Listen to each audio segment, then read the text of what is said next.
Hello बच्चों, मैं Kripashankar NMMS मंथन में आपका हार्दिक स्वागत करता हूं। प्यारे बच्चों, आज का हमारा जो क्लास है वो सामाजिक विषय पर आधारित बहुत ही इम्पोर्टेंट क्लास है। मध्य प्रदेश में अभी जो लेटेस्ट एग्ज़ाम हुआ था 6 तारीख को, उसमें जितने भी क्वेश्चन सामाजिक विषय से पूछे गए हैं उन सारे प्रश्नों का आज हम कलेक्शन लेकर आए हैं। अगर आप इस वीडियो को ध्यान से देख लेते हैं तो ये बहुत ही हेल्प करेगा जो यूपी NMMS या बिहार NMMS एग्ज़ाम के लिए। तो उत्तर प्रदेश NMMS और बिहार का अभी एग्ज़ाम होना बाकी है, तो इसलिए अपनी प्रिपरेशन को आप बहुत तेज़ी से कंटिन्यू करिए, अच्छे से तैयारी करिए ताकि आप एग्ज़ाम हॉल में अच्छा कर पाएँ। चलिए शुरू करते हैं आज की वीडियो। ध्यान से देखें, इसके पहले हम आपको बता रहे थे छत्तीसगढ़ के पेपर को, तो उसमें सामाजिक विषय के कुछ प्रश्न टेक्निकल इशू की वजह से छूट गए थे, 4-5 प्रश्न छूट गए थे। तो उन प्रश्नों को हम लोग पहले देख लेते हैं, उसके बाद फिर मध्य प्रदेश के प्रश्नों को देखा जाएगा। ध्यान से देखें, विधानसभा में खड़े होने के लिए न्यूनतम जो आयु होती है वो 25 वर्ष होती है। ध्यान से देखें, विधानसभा की बात करें चाहे लोकसभा की बात करें, इन दोनों के लिए चुनाव में खड़े होने के लिए यानी चुनाव लड़ने के लिए जो न्यूनतम आयु है वो 25 वर्ष निर्धारित की गई है। ठीक है ना। इसके साथ साथ आपको पता होना चाहिए राष्ट्रपति के लिए न्यूनतम आयु क्या होती है। तो राष्ट्रपति के लिए 35 वर्ष होता है, इसे ज़रूर नोट डाउन कर लीजिएगा। राज्यपाल के लिए न्यूनतम आयु क्या होती है, तो वो भी कितना होता है, वो 25 वर्ष होता है। राज्यपाल जो है वो राष्ट्रपति के प्रसाद पर्यंत कार्य करता रहता है, यानी कि जब तक राष्ट्रपति चाहेंगे तब तक राज्यपाल सेवा दे सकता है और राष्ट्रपति चाहेंगे तो वो सेवा समाप्त भी कर सकते हैं। ठीक है, इसलिए राज्यपाल को हटाने का जो प्रावधान है वो विधिपूर्वक हटाने का जो प्रावधान है वो संविधान में नहीं वर्णित है। ठीक है, तो ये भी क्वेश्चन पूछा हुआ था। और मौलिक कर्तव्य को किस वर्ष जोड़ा गया था। मौलिक कर्तव्य की अगर हम बात करें तो इसे 1976 में जोड़ा गया था, 42वें संविधान संशोधन के द्वारा जोड़ा गया था।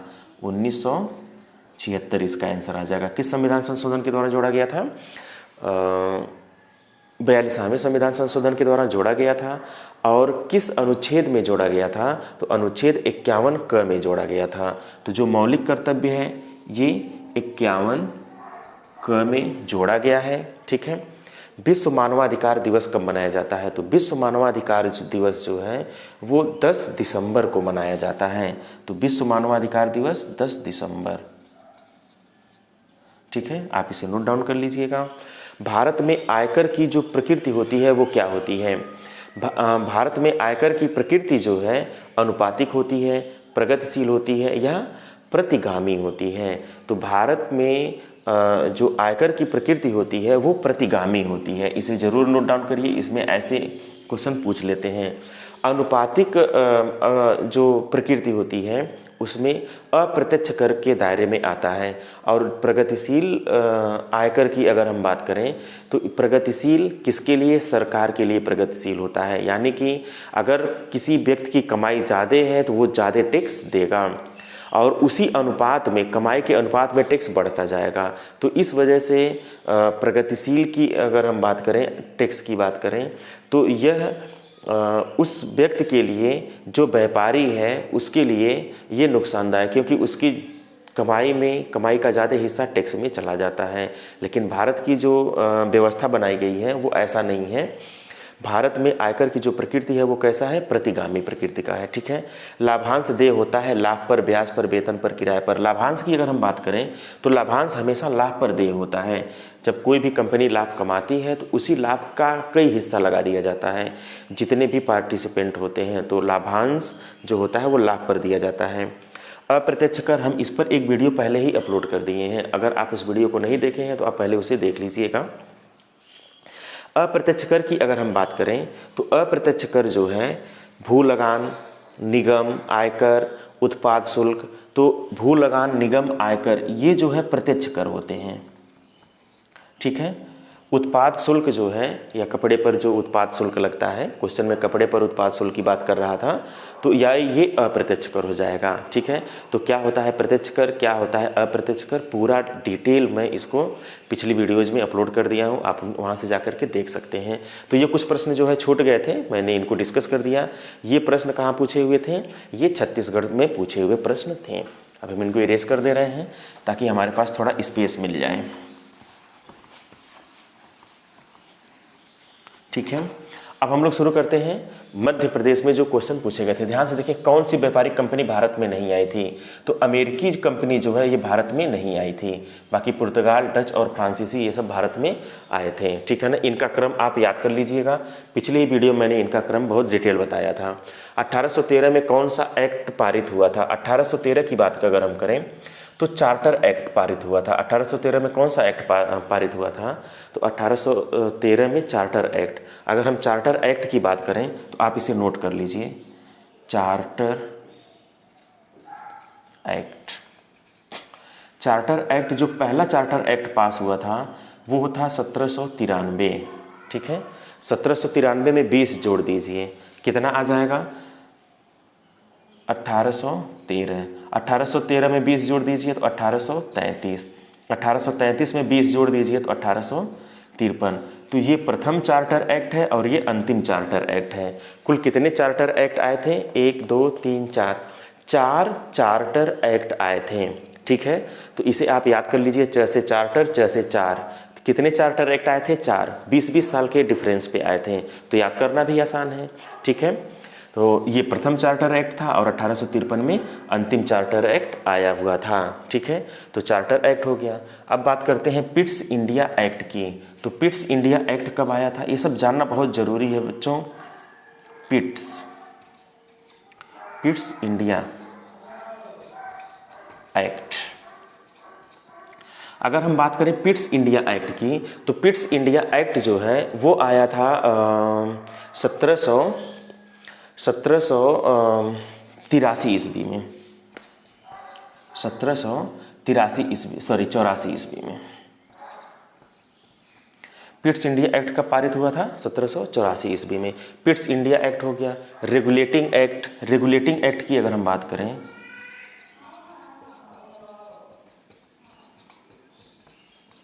रेगुलेटिंग एक्ट जो है ये था 1773 ईस्वी में, बहुत इम्पोर्टेंट है। ये पहला एक, यहीं से संविधान, जो इतना विस्तृत संविधान है, भारत का संविधान दुनिया का सबसे बड़ा और विशालतम संविधान है, उस संविधान की जो नींव है वो इसी एक्ट से शुरू हुई थी। यानी कि उसका जो कह सकते हैं कि शुरुआत था वो रेगुलेटिंग एक्ट से ही शुरुआत है। ठीक है, यानी कि इसका जो सबसे छोटी इकाई है वो रेगुलेटिंग एक्ट है। यानी कि संविधान हमारा जो है वो रेगुलेटिंग एक्ट से ही जितने भी एक्ट्स आए हैं इन सब का समावेशन है। इन सब में जो भी चीज़ें अच्छी थीं उन्हें हमारा संविधान ग्रहण कर लिया है। ठीक है, तो एक बहुत ही सुंदर संविधान भारत का है। तो रेगुलेटिंग एक्ट कब आया था, 1773 ईस्वी में आया था। इसी समय सुप्रीम कोर्ट की स्थापना कलकत्ता में हुआ था, सुप्रीम कोर्ट की स्थापना। ठीक है, तो इसे भी आप जानते रहिएगा। तो रेगुलेटिंग एक्ट 1773 ईस्वी में आया था। इसके बाद भी बहुत सारे हैं। भारत शासन अधिनियम 1858, इसको नोट कर लीजिए। भारत शासन अधिनियम, देखिए इसके 53 में आया था। 5 साल बाद जो है भारत शासन अधिनियम आया, भारत शासन अधिनियम 1858। इसके बाद 2 और बहुत इम्पोर्टेंट आप याद रख लीजिएगा, जैसे 1909 की अगर हम बात करें तो भारत परिषद अधिनियम, भारत परिषद अधिनियम, भारत परिषद अधिनियम कब आया था, 1909 में आया था। इसी को कहते हैं मार्ले मिंटो सुधार। मिंटो ने कहा था कि हम नाग के दांत बो रहे हैं और इसके भीषण परिणाम होंगे, यानी कि यहीं से फूट डालो राज करो की नीति शुरू हुई थी। भारत परिषद अधिनियम 1909 के तहत यहाँ पर सबसे पहले मुस्लिम वर्ग के लिए पृथक निर्वाचन की मांग की गई थी। तो आप इसे अच्छे से तैयार कर लीजिएगा। भारत परिषद अधिनियम 1909, मार्ले मिंटो सुधार। मार्ले, ये क्वेश्चन पूछ सकता है, मिंटो सुधार, ठीक है, क्योंकि ये देखिए इसमें पूछा हुआ क्वेश्चन है तो यहाँ से क्वेश्चन बन सकता है, तो इसलिए इसे जरूर आप पढ़ के जाइएगा। मार्ले मिंटो सुधार। मिंटो ने कहा था कि हम नाग के दांत बो रहे हैं जिसके भीषण परिणाम होंगे। इसका मतलब ये कि वो मुस्लिम के लिए पृथक निर्वाचन की मांग किया और वो जड़ बन गई थी उसी समय पाकिस्तान की, कि एक अलग राष्ट्र, मुस्लिम एक अलग राष्ट्र की मांग करेंगे भविष्य में, और ये बात सत्य भी हुई थी। ठीक है, चलिए ये हो गया। इसके बाद एक और सुधार होता है भारत परिषद अधिनियम। ये भारत शासन अधिनियम 1919, भारत शासन अधिनियम अब 1919 चेम्सफोर्ड सुधार इसको कहते हैं। क्या कहते हैं? चेम्सफोर्ड सुधार। ऐसे ही क्वेश्चन पूछ सकता है कि चेम्सफोर्ड सुधार कब आया था, तो 1919 ईस्वी में आया था। इसमें क्या हुआ था? इसमें सिखों के लिए अलग निर्वाचन, ध्यान दें 1909 में क्या था? मुस्लिम के लिए अलग निर्वाचन था, मुस्लिम के लिए अलग, और इसमें सिखों के लिए अलग निर्वाचन की मांग की गई थी। तो वोट डालो राज करो, यानी कि डिवाइड एंड रूल का नियम जो था यहीं से शुरुआत हो गया था। ठीक है, और अंतिम भारत शासन अधिनियम कब आया था? तो अंतिम जो एक्ट आया था वो 1935 ईस्वी में आया था। उसके बाद नहीं कोई एक्ट आया, फिर द्वितीय विश्व युद्ध हुआ था, फिर भारत स्वतंत्र हो गया था। तो लास्ट कब आया था भारत शासन अधिनियम? अंतिम भारत शासन अधिनियम आया था 1935 में। इसको भी आप नोट डाउन कर लीजिएगा। तो यहाँ से क्वेश्चन जरूर बनते हैं, इसलिए मैं पूरा डिटेल ही आपको बता दिया हूँ। ठीक है ना, ये पढ़ाने के दौरान ये टॉपिक छूट गया था तो मैं यहाँ पे कवर कर दिया। अब आप ध्यान से देखिए, 1857 के स्वतंत्रता संग्राम में कौन भाग नहीं लिया था? तो इस पे मैंने एक जो पहले वीडियोज़ अपलोड किया था वहाँ पे मैंने पूरा डिटेल बताया था कि कौन कौन लोग भाग लिए थे। लक्ष्मीबाई कहाँ से भाग ली थी? लक्ष्मीबाई जो है वो झांसी से भाग ली थी। तात्या टोपे भी भाग लिए थे, बहादुर शाह भी भाग लिए थे, और दिलीप सिंह, इसमें दिलीप सिंह जो है ये भाग नहीं लिए थे। तो ये ऑप्शन यही सही हो जाएगा। ठीक है ना। अब वंदे मातरम गीत किसने लिखा था? तो वंदे मातरम गीत किसने लिखा था? बंकिम चंद्र चटर्जी ने लिखा था। कहाँ से लिखा था उन्होंने? आनंद मठ, आनंद मठ, उनका एक लेख आनंद मठ था, वहाँ पे इन्होंने जिक्र किया था, आनंद मठ में जिक्र किया था किसका? वंदे मातरम का। ठीक है, नेक्स्ट क्या है? बाल गंगाधर तिलक 1908 में कहाँ निष्कासित किया गया था? बहुत इंपॉर्टेंट क्वेश्चन है ये। बाल गंगाधर तिलक को 1908 में निष्कासित कर दिया गया था, इन्हें बर्मा में निष्कासित कर दिया गया था। ठीक है, बर्मा इस समय कहाँ पे है? म्यांमार में है, मतलब बर्मा को ही नाम बदल करके इस समय म्यांमार कर दिया गया था। ठीक है, मांडले जेल में इनको बंद किया गया था। तो कहाँ निष्कासित किया गया था ये भी क्वेश्चन पूछ सकता है, तो इसका आंसर बर्मा हो जाएगा। किस जेल में इन्हें बंद किया गया था? तो मांडले जेल में बंद किया गया था। मांडले, मांडले, मांडले जेल कहाँ पे थी? बर्मा में। बर्मा का इस समय का क्या नाम था? क्या नाम है? म्यांमार। ठीक है ना। तो इतनी चीज़ों को आप याद रखिएगा। जर्मनी में 1907 ईस्वी में कौन भारतीय ध्वज फहराया था? बहुत ज़्यादा इंपॉर्टेंट क्वेश्चन। जर्मनी में 1907 ईस्वी में कौन भारतीय ध्वज फहराया था? तो मैडम भीकाजी कामा। इसका आंसर क्या हो जाएगा? मैडम भीकाजी कामा ने जर्मनी में 1907 ईस्वी में पहली बार तिरंगा फहराया था। बहुत बड़ी बात थी भारत के लिए। ठीक है, तो इसका आंसर हो जाएगा भीकाजी कामा। याद रखिएगा, मैडम भीकाजी कामा। जलियांवाला बाग हत्याकांड के समय पंजाब का गवर्नर कौन था? General O Dyer. एक चीज ध्यान रखिएगा, general O Dyer, general R Dyer भी इसका ऑप्शन में रहता है। General R Dyer, general O Dyer. तो जनरल ओ डायर जो है उस समय लेफ्टिनेंट गवर्नर था। कहाँ का? पंजाब का लेफ्टिनेंट गवर्नर था, जो जनरल आर डायर के कहने पर गोली चलवाया था। तो ये चीज़ ध्यान रखना है कि उस समय का लेफ्टिनेंट कौन था, क्वेश्चन ये पूछा हुआ है।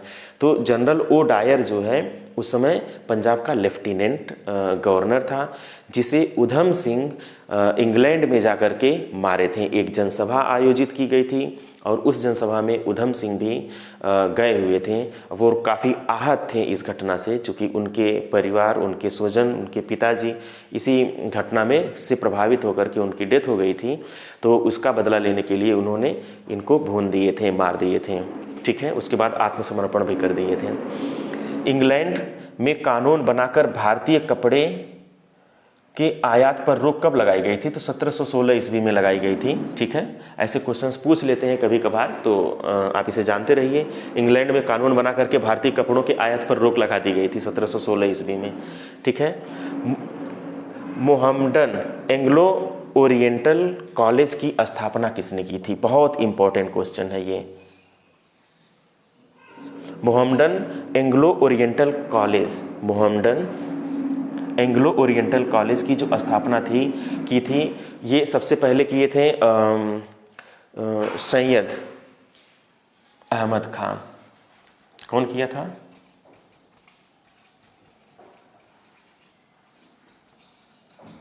सैयद अहमद खान ने मोहम्मडन एंग्लो ओरिएंटल कॉलेज की स्थापना किया था। सैयद अहमद खान कब किए थे? 1877 ईस्वी में। 1877 ईस्वी में। ये 1920 ईस्वी में इसका नाम बदल करके अलीगढ़ मुस्लिम यूनिवर्सिटी रख दिया गया था 1920 ईस्वी में। सर सैयद अहमद खां 1877 में मोहम्मडन एंग्लो ओरिएंटल कॉलेज की स्थापना किया। 1920 ईस्वी में इसी का नाम बदल करके क्या कर दिया गया था? अलीगढ़ मुस्लिम विश्वविद्यालय कर दिया गया था। हम आपको एडिशनल एक चीज़ और बता दें कि काशी हिंदू विश्वविद्यालय यानी कि BHU की स्थापना 1916 में महामना मदन मोहन मालवीय ने कराया था। ठीक है, उसके 4 साल बाद इसका नाम बदल करके अलीगढ़ मुस्लिम विश्वविद्यालय कर दिया गया था। ठीक है ना, तो ये काफ़ी इंपॉर्टेंट क्वेश्चन हो जाता है और इससे जुड़ी पूरी हम आपको इतिहास भी बता देंगे क्या था। राजा राम मोहन राय किस भाषा का समाचार पत्र प्रकाशित किया था? तो राजा राम मोहन राय जो है बंगला भाषा में राजा राम मोहन राय के बारे में हम आपको बता दें कि राजा राम मोहन राय को भारतीय पुनर्जागरण का अग्रदूत कहा जाता है। ठीक है, स्वराज हमारा जन्मसिद्ध अधिकार है। मैं कितनी बार इस क्वेश्चन का जिक्र किया हूँ कि किसने कहा था? बाल गंगाधर तिलक। वायुमंडल के किस भाग में मौसम संबंधी घटनाएं होती हैं? तो क्षोभ मंडल। किस मंडल में होती है? क्षोभ मंडल में होती हैं। और समताप मंडल में प्लेन यानी कि वायुयान के लिए सबसे अनुकूल होता है समताप मंडल। लेकिन मौसमी घटनाएं किस में होती हैं? क्षोभ मंडल में। पहले क्षोभ मंडल है, फिर समताप मंडल है। उत्तरी भारत में गर्मी में कौन सी हवा होती है? तो लू वो चलती है। उत्तरी भारत में गर्मी में कौन सी हवा चलती है? लू चलता है। पश्चिमोत्तर भारत में चक्रवाती वर्षा शीत ऋतु में होती है। इसको नोट डाउन कर लीजिएगा। दीर्घ ज्वार कब आता है? दीर्घ ज्वार जो है ये पूर्णिमा और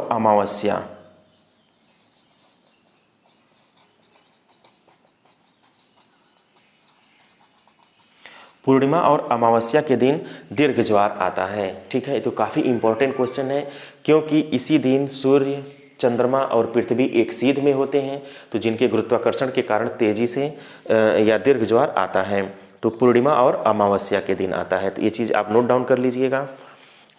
राष्ट्रीय मानवाधिकार का गठन किस सन में हुआ था? तो राष्ट्रीय मानवाधिकार का जो गठन था 1993 में हुआ था। इसे भी आप नोट कर लीजिए। ग्रैंड ट्रंक रोड कहाँ पर है? तो ग्रैंड ट्रंक रोड भारत में है। किसने बनवाया था? शेरशाह सूरी ने बनवाया था। किस प्रक्रिया के द्वारा चट्टान के टूटे पदार्थ अपने मूल स्थान पर इकट्ठा हो जाते हैं? तो निक्षेपण प्रक्रिया के कारण होते हैं।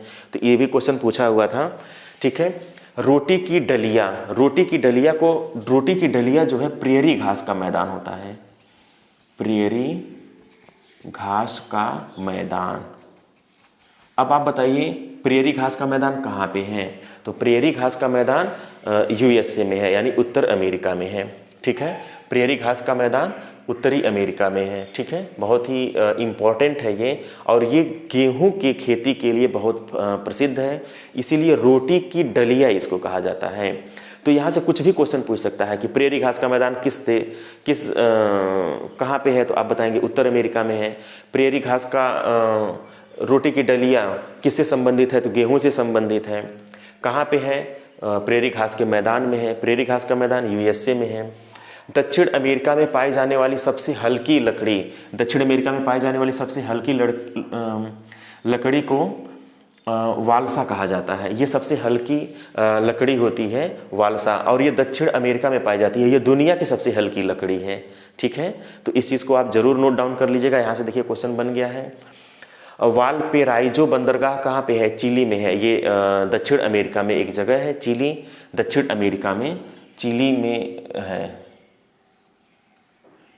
जैसे दक्षिण अमेरिका है, तो ये जो पोर्शन है वो चिली का पोर्शन है। ठीक है, मकर रेखा, अगर हम मकर रेखा की बात करें तो मकर रेखा जो है ये ऑस्ट्रेलिया के बीचों बीच से गुजरती है। जैसे अगर ये ऑस्ट्रेलिया है तो इसके बीचों बीच से गुजरेगी। मकर रेखा कहाँ से जाती है, ऑस्ट्रेलिया के बीचों बीच से जाती है। मकर रेखा क्या होती है और कर्क रेखा क्या होता है, इन दोनों को हम आपको बता दे रहे हैं। जैसे ये जो है अगर ग्लोब है तो यहाँ से 23.1/2 डिग्री उत्तर और 23.1/2 डिग्री दक्षिण में दो रेखाएं होती हैं, जिसे अक्षांश रेखाएं कहा जाता है। तो ये दोनों अक्षांश रेखाओं को, इसको कर्क रेखा कहा जाता है और इसको मकर रेखा कहा जाता है। आपके लिए क्वेश्चन ये है कि कर्क रेखा भारत के किन किन राज्यों से गुजरती है। जिन जिन राज्यों से गुजरती है उन सभी राज्यों को आप याद कर लीजिएगा। ठीक है, और उसे ज़रूर नोट डाउन कर लीजिएगा। मैं पिछली वीडियो में इसका जिक्र कर दिया हूँ। मकर रेखा जो है ये ऑस्ट्रेलिया महाद्वीप के ठीक बीचों बीच से गुजरती है। ठीक है, एल्युमिनियम धातु किससे बनाई जाती है, तो एल्युमिनियम धातु की अगर हम एल्युमिनियम धातु किससे बनाई जाती है, बॉक्साइट अयस्क से। बॉक्साइट अयस्क, एल्युमिनियम धातु किससे बनाई जाती है, बॉक्साइट अयस्क से बनाई जाती है। ठीक है, और गल्फ स्ट्रीम और लेब्रेडोर, गल्फ स्ट्रीम और लेब्रेडोर धारा, ध्यान से देखें, दो तरह की धाराएं होती हैं। एक धारा जो होती है वो गर्म होती है और एक ठंडी जल धारा होती है। तो गल्फ स्ट्रीम जो है ये गर्म जल धारा है। ये भी क्वेश्चन पूछा हुआ था, गर्म जल धारा कौन सी है, 4 ऑप्शन दिया था जिसमें गल्फ स्ट्रीम लिखा हुआ था। पिछले साल UPNMMS में पूछा हुआ क्वेश्चन था। तो गल्फ स्ट्रीम गर्म जल धारा होती है। लेब्रेडोर धारा जो होती है ये ठंडी जल धारा होती है, ठंडी जल धारा। जब ये दोनों आपस में मिलती है, न्यू फाउंडलैंड एक जगह है, न्यू फाउंडलैंड के पास ये जब मिलती हैं तो वहाँ पर गर्म और ठंडी जल धारा जैसे मिलती है तो फॉग उत्पन्न हो जाता है। ठीक है, बहुत ज़्यादा घना फॉग उत्पन्न हो जाता है और वहाँ पे मछलियों के लिए काफ़ी अनुकूलित हो जाता है वो जगह। ठीक है, तो गल्फ स्ट्रीम और लेब्रेडोर धारा जहाँ पे मिलती है वहाँ पे क्या उत्पन्न हो जाता है, फॉग उत्पन्न हो जाता है, फॉग उत्पन्न हो जाता है। ठीक है, तो ये चीज़ें हैं। MP में ये सब क्वेश्चंस पूछे गए थे। कुछ और भी प्रश्न पूछे गए हैं, उन प्रश्नों को भी हम डिस्कस कर दे रहे हैं। जैसे ये भी क्वेश्चन पूछा हुआ था कि जो उच्चतम न्यायालय के न्यायाधीश हैं उनका जो सेवानिवृत्ति का कितने वर्ष बाद वो सेवानिवृत्ति हो जाते हैं, तो 65 वर्ष बाद। कितनी बार हम आपको बताए थे, हाई कोर्ट का जज जो है वो 62 वर्ष बाद जो है सेवानिवृत्त हो जाता है, यानी कि अपना कार्यकाल पूर्ण कर लेता है। तो इसे आप ज़रूर नोट डाउन कर लीजिएगा। और भी ये पूछा था कि 6 से 14 वर्ष के बच्चों के लिए अनिवार्य शिक्षा को मूल अधिकार में किस अनुच्छेद में जोड़ा गया है, तो 6 से 14 वर्ष के लिए बच्चों को अनिवार्य एवं निःशुल्क शिक्षा 21 क में जोड़ा गया है। तो ये भी क्वेश्चन काफ़ी इंपॉर्टेंट है, इसे अवश्य नोट कर लीजिए कि 6 से 14 वर्ष के बच्चों के लिए अनिवार्य एवं निःशुल्क शिक्षा अनुच्छेद 21 क में जोड़ा गया है। ठीक है, 6 से 14 वर्ष के बच्चों के लिए अनिवार्य एवं निःशुल्क शिक्षा 21 क में जोड़ा गया है। ठीक है, ये भी क्वेश्चन पूछा था कि तारापुर में, ध्यान दीजिए, तारापुर परमाणु ऊर्जा केंद्र कहाँ पे है? तो ये तारापुर परमाणु ऊर्जा केंद्र कहाँ पे है? महाराष्ट्र में है। इसे आप नोट डाउन कर लीजिएगा। तारापुर परमाणु ऊर्जा केंद्र कहाँ पे है? महाराष्ट्र में है। यह यूएसए की मदद से बनाया गया था, तो काफ़ी इंपॉर्टेंट है। महाराष्ट्र इसका आंसर हो जाएगा। ठीक है। संयुक्त राष्ट्र संघ की स्थापना कब हुई थी? ये सारे क्वेश्चंस जो हम आपको बता रहे हैं पहले हम बता चुके हैं, तो काफ़ी आसान था। एमपी का जो क्वेश्चन पूछा था, संयुक्त राष्ट्र संघ की स्थापना कब हुई थी? 24 अक्टूबर 1945 ईस्वी को हुई थी। हम इसको पूरा डिटेल आपको पढ़ाए हैं कि इसके कितने भाग होते हैं, सुरक्षा परिषद में कितने सदस्य होते हैं। सुरक्षा परिषद में कुल 15 सदस्य होते हैं, 10 अस्थायी होते हैं, 5 अस्थायी सदस्य होते हैं। तो यहाँ से भी क्वेश्चन बन सकता है। विधान, ये भी क्वेश्चन पूछा था कि विधानसभा जो है वो कितने वर्ष तक होती है? तो विधानसभाएं जो है 5 वर्ष तक के लिए होती हैं, उसके बाद उसे भंग कर दिया जाता है, फिर नई विधानसभा के लिए चुनाव हो जाता है। ठीक है ना। तो ये सारे क्वेश्चंस कहाँ से पूछे हुए थे? ये सब एमपी एग्जाम में पूछे हुए थे। MP NMMS exam. तो एमपी NMMS एग्ज़ाम 6 तारीख को अभी हुआ था, 6 नवंबर को ही, और उसमें ये सारे क्वेश्चंस पूछे गए थे। और हम आशा करते हैं कि आपको इन सारे प्रश्नों के आंसर मिल गए होंगे और आपकी तैयारी जो है इनके साथ और बेहतर हो। ठीक है। अगर हमारे चैनल्स आपको अच्छे लग रहे हो, हमारी वीडियोज़ आपको अच्छी लग रही हो, तो आप हमारे चैनल को अवश्य सब्सक्राइब करिएगा, लाइक करिएगा तथा बेल आइकन को भी प्रेस कर दीजिएगा, ताकि हमारा जो आगे का नोटिफिकेशन है वो आपको आसानी से प्राप्त होता रहे। Okay, thank you.